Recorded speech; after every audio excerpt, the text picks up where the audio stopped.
DZXL. Sa inyo na ang mga nagliliyab, nagbabag at nag-aalab na mga kaganapan sa kasulok-sulukan ng Kalakang Maynila sa loob ng ating bansa at saan mang dako ng mundo. Naglalagablab! Katatampukan ng mga pambihirang kaganapan na bumabandera sa mga police blotters, mga kulay dugong pangyayari na nakakagimbal at mga nakakatawag pansing eksena na tiyak na pag-uusapan. Naglalagablab! At narito na ang naglalagablab na mga balita sa DZXL 558. Diretso sa mga naglalagablab na balita, muntik nang malagay mga kasama sa balag po ng alanganin ang buhay na isang mamamahayag.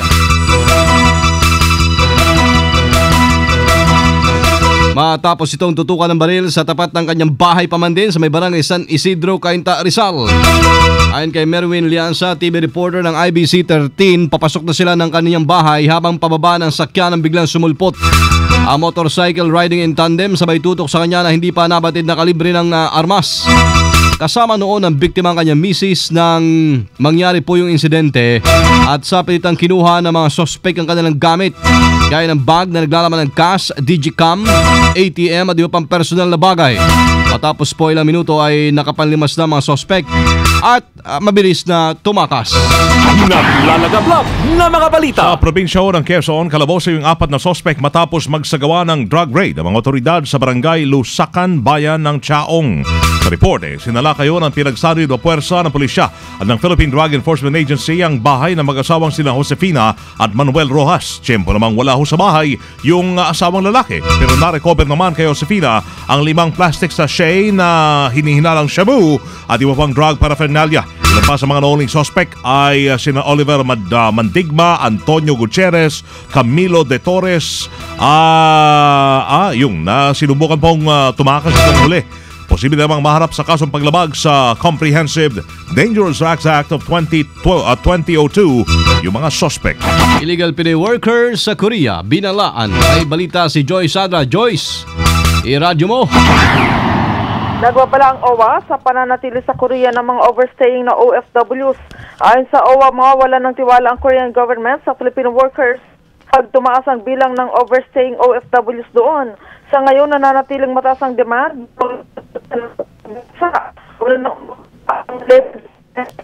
Babalikan natin si Joyce Sadra masama. Naglalagablab na mga balita. Yung telcos, pinareview ho para makaasa pagmomonitor sa halalan.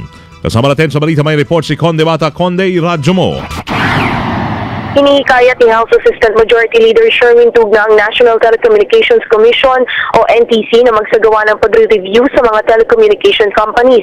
Ito ay dahil malaking papel ang gagampanan ng mga telcos sa nalalapit na halalan ngayong Mayo. Ayon kay Tugna, dapat matiyak ng pamahalaan na maayos ang signal reach at matatag ang koneksyon ng mga telcos sa mismong araw ng eleksyon. Paliwanag ni Tugna, nakita sa nakaraang 2010 national election ang pagiging alerto ng publiko at kahalagahan ng paggamit ng cellphone kung saan na i-report agad ang mga illegal activities sa mga otoridad. Hindi lamang anya sa pagkuha, pagte-text o pag-video ng illegal na gawaing magagamit ang cellphone, maging sa electoral process din. Kung magandaan niya ang signal mula sa mga telcos, ay agad-agad may re-report ng mga tao ang mga illegal activities sa COMELEC o kaya sa mga kinauukulan. Kasama mo mula sa kamera para sa DZXL 558, Conde Batak, Tatak RMN. DZXL Flash Report! Ano pong second alarm na sunog na ngayon? Yung alarm na second alarm na sa Regula Compound, JP De Leon, Valenzuela. Ano po mga follow-up? Naglalagablab na mga balita. Balikan natin ang balita ni kasamang Joyce. Joyce, iradyo mo muli. Nagbabalang OWA sa pananatili sa Korea ng mga overstaying na OFWs. Ayon sa OWA, mawawala ng tiwala ang Korean government sa Philippine workers kapag tumaas ang bilang ng overstaying OFWs. Sa ngayon, nananatiling mataas ang demand ng OFW sa nasabing bansa. Una nang umapela ang Labor Department sa Polo sa Korea at sa POEA na gumawa ng aksyon hinggil sa pagdami ng illegal Pinoy workers sa nasabing bansa. Kasama mo sa OWA para sa DZXL 558, Joyce Adra, Tatak RMN. Pulis patay sa riding in tandem. May report si Emerson Labrillaso ng RMN Iloilo. Emerson, iradyo mo.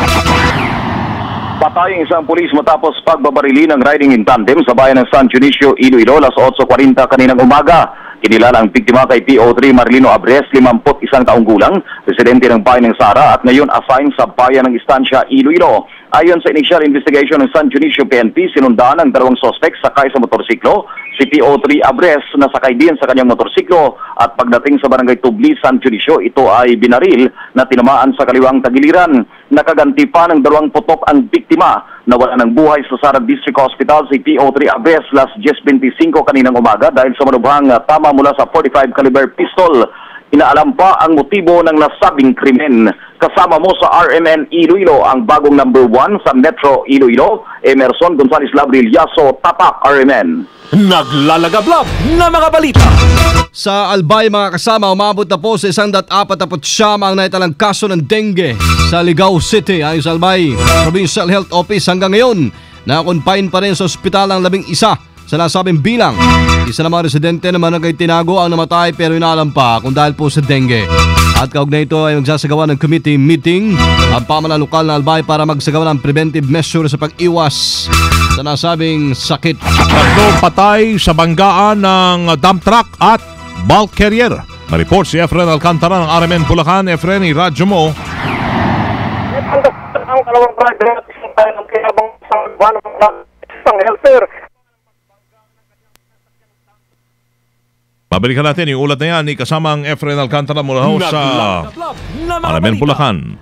DZXL Ulat Palaro.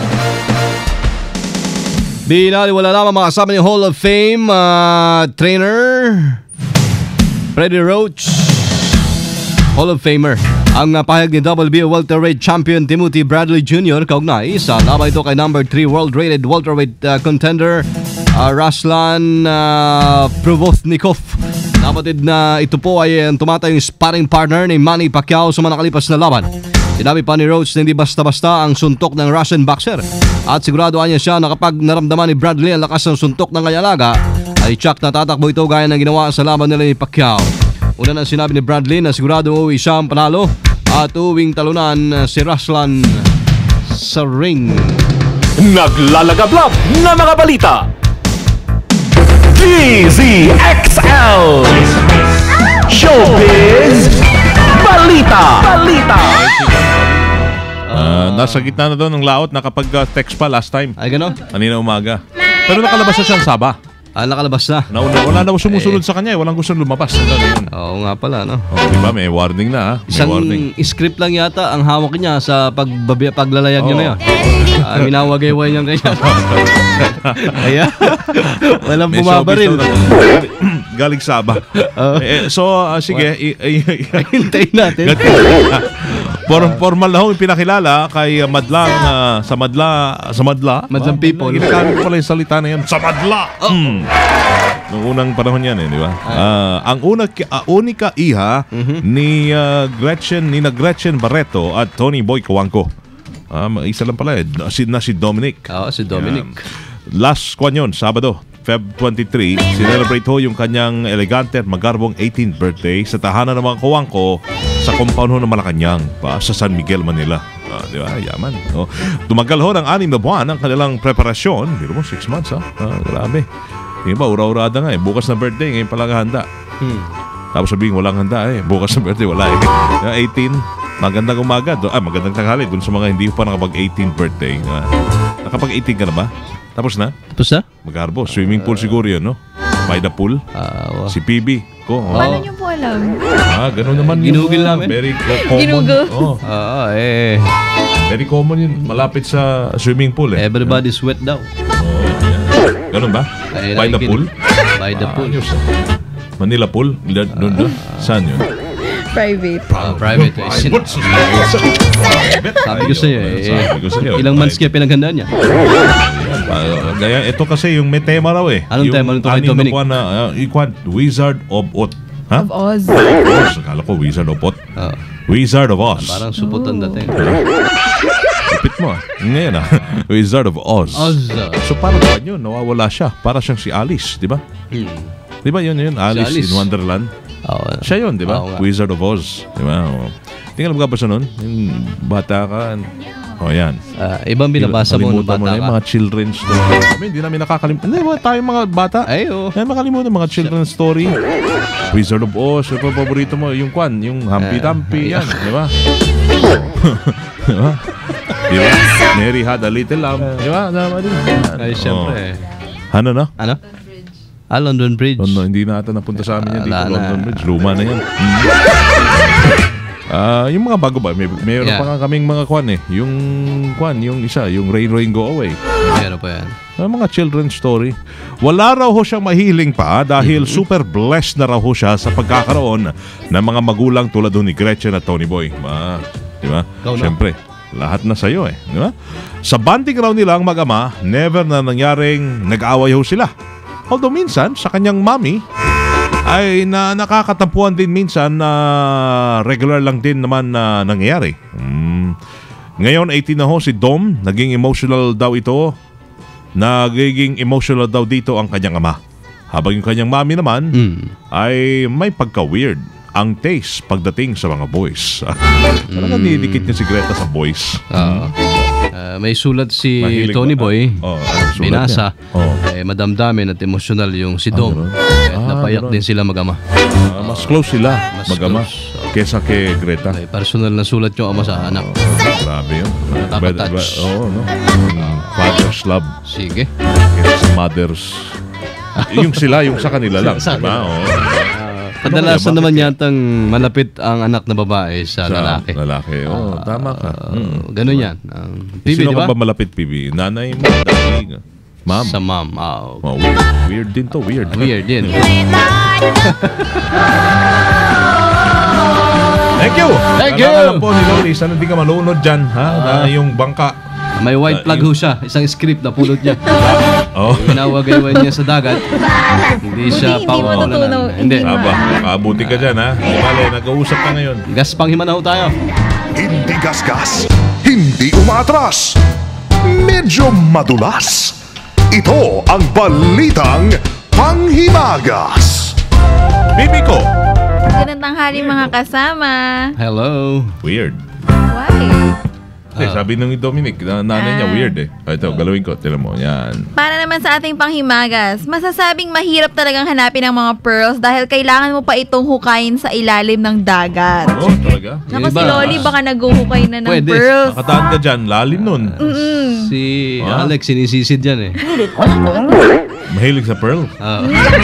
Pero Nasisip sinong talaga, magsasabi na makaka-jackpot sa rare pearl si James Humphreys ng England at sa palengke lang pala niya masusungkit ang napakahirap kuhaning kayamanan.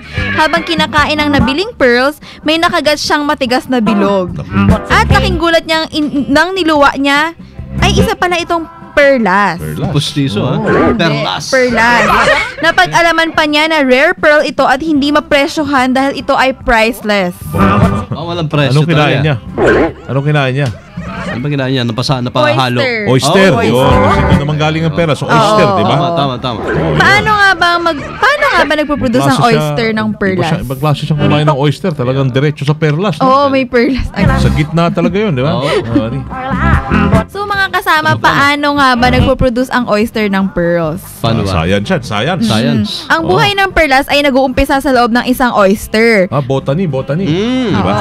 Pag nasugatan siya ng buhangin o kaya ng mga dumi, ito yung naglalabas ng protein na siyang magbubuo ng mother of pearl. Zoology pala yan. Zoology. Zoology, di ba? Saka may reproductive system. Di ba? At Tapos? Ano yun, nangyari? yun ang pearl. Parang history din pala. Parang pag-aaral Kompleto, naman. Sa science, tas botany, zoology, history. Yan. Ganyan pala ka nahihirapan ng oyster mag-produce ng pearl. Kailangan muna niyang masugatan. Sugat. Biro mo, sugat. Medicine. Dami palang dinadaanan yan. Isang malalim na pag-aaral ang natutunan natin ngayong hapon. Pag-aaral? Ngayong tanghali. Psychology yan. Pwede, Magsasalita ka pa. Sige. At yan po ang balitang panghimagas. Kundi si XL Sinwon, Chongsin, Washer, Phoebe, Tatak, Armen. Biro mo yun? May Foreign Chinese din. Foreign language. Linguistics. Yan. International Studies. Matalaga pagtanghali. Baby, thank you Gutom. Mabuhay ka. Yung music natin, paiba-iba. Chemistry. Diba? Neighbor, tell me your name daw. Si Marichan, tapos naging one thing. Ay, paano? Bago kami magwala pa dito, dire-diretsong mga naglalagablab. Nakabalitan tatak RMN ay yun napahinggan dito sa DCXL 558. Noong tanghali ng Miyerkules. Ngayon ay February 27, 2013. Kasama niyo po sa serbisyo publiko. Kompleto na kami from the province of Occidental Mindoro. Mabuhay, ako si Buddy Obera. Muli, salamat kasama, buddy. Thank you, sir. At City of Zambo, Lices Primo Hermano, Weng de la Peña. Kami po ay Tata RMN. Sumainyo ang narinirang minuto ng mga pinakahuling kaganapan sa Kalakang, Maynila, sa ating bansa at saan mang dako ng mundo. Naglalagablab! Dito lamang sa Unang Pihit, DZXL 558, ang bagong kasama mo.